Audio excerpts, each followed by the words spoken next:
Hi, Sally. This is Henriette. Today we're going to change your trach. Well, we've done that before. Okay, we're all set to go.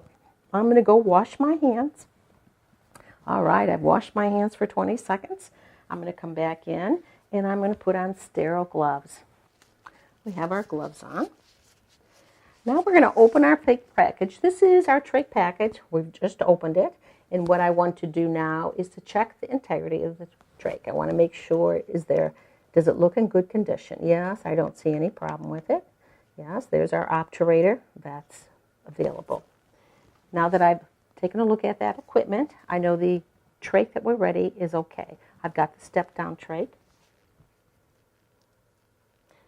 I've got my emergency equipment ready to go.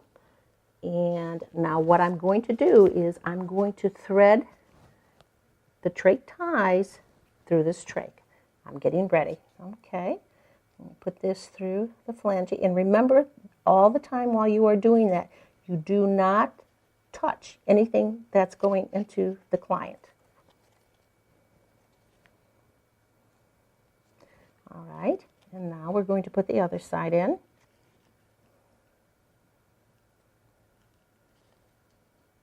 Again, remember, nothing that's going inside that client are we to touch. We're going to keep that clean.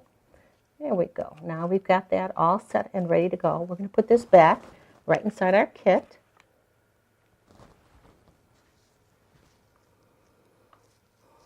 We're going to put some lubrication. You don't need much. Sometimes they just use sterile water, but we're going to put some lubrication in here. There we go. Don't need much. Let me put that cap back on.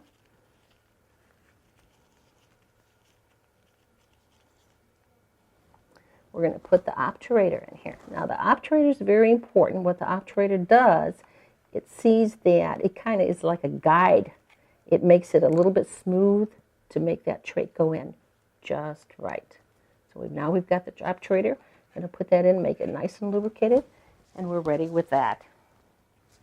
Again, as I said, we've got the suction here. If the child needed suction, we would do that. And I want to make sure that Sally's in the right position. And I see that I want to put a towel right under her shoulders to make sure that I've got that neck just a little bit extended. That looks good. We're getting her ready. What we're going to do now is we're going to remove the old trach ties. I'm going to get this ready.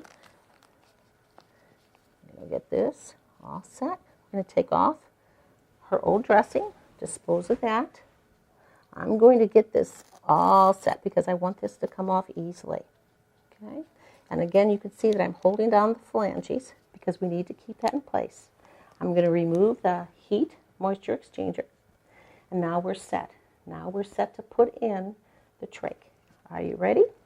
So we take this out and we put this in. A nice, smooth, easy lotion. Take out the obturator right away, because otherwise they can't breathe. There we go. Well, there you go, Sally. That wasn't too bad.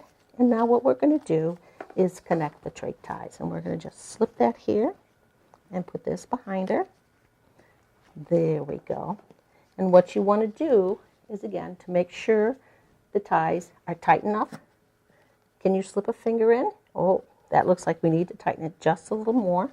And so we just loosen that, bring it a little bit tighter for Sally because we don't want her to decannulate. Now I check it again. Put my finger under there. It's just right. One finger fits fine. We're going to put her HME back on. Here we go. And of course we've got our new trach dressing, and that always goes in from the bottom. Sally tolerated that very well. I didn't need to ambu bag her. She just went right through. If necessary, if she looks like she got a little bluish or dusky, then you would ambu bag her. But she did very well. She said that done many times. How you doing?